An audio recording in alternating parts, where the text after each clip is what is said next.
নমস্কার, দি রিপোর্টে আপনাদের স্বাগত। ৭৯তম স্বাধীনতা দিবস উদযাপন উপলক্ষে তৃণমূল মহিলা কংগ্রেসের পরিচালনায় এদিন রক্তদান শিবিরের আয়োজন করা হয় পানিহাটির ৫ নম্বর ওয়ার্ডে। মহিলাদের পরিচালিত এই রক্তদান শিবিরে রক্তদানও করেছেন শুধুমাত্র মহিলারাই। শিবিরে উপস্থিত ছিলেন পানিহাটি পৌরসভার পৌরপ্রধান সোমনাথ দে, উপপৌরপ্রধান সুভাষ চক্রবর্তী, ব্যারাকপুরের অভিনেতা সাংসদ পার্থ ভৌমিক, পানিহাটির ৫ নম্বর ওয়ার্ডের পৌরপিতা বিশ্বনাথ দে সহ পানিহাটির বিভিন্ন ওয়ার্ডের পৌর প্রতিনিধিরা। রক্তদানের পাশাপাশি ছিল এলাকার মাধ্যমিক উচ্চ মাধ্যমিক উত্তীর্ণ কৃতী ছাত্রছাত্রীদের সম্বর্ধনা জ্ঞাপন অনুষ্ঠানের আয়োজনও।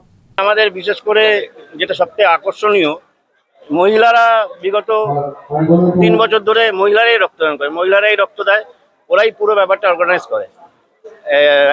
আমাদের ৫টা থেকে অলরেডি রক্তদান শুরু হয়ে গেছে, আর শেষের পথে আর কি রক্তদান। আর আমাদের প্রত্যেকবারই হয় এটা। বিগত প্রায় ২০ বছর ধরে এই প্রোগ্রাম আমরা করি, যেটা ওই ছাত্রছাত্রী যারা মাধ্যমিকে ভালো রেজাল্ট করেছে, কৃতী উচ্চ মাধ্যমিকের কৃতী ছাত্রছাত্রী, তাদেরকে আমরা সম্বর্ধনা দিই এই মঞ্চ থেকে। শ্যামল পাল, দি রিপোর্ট, জয় হিন্দ।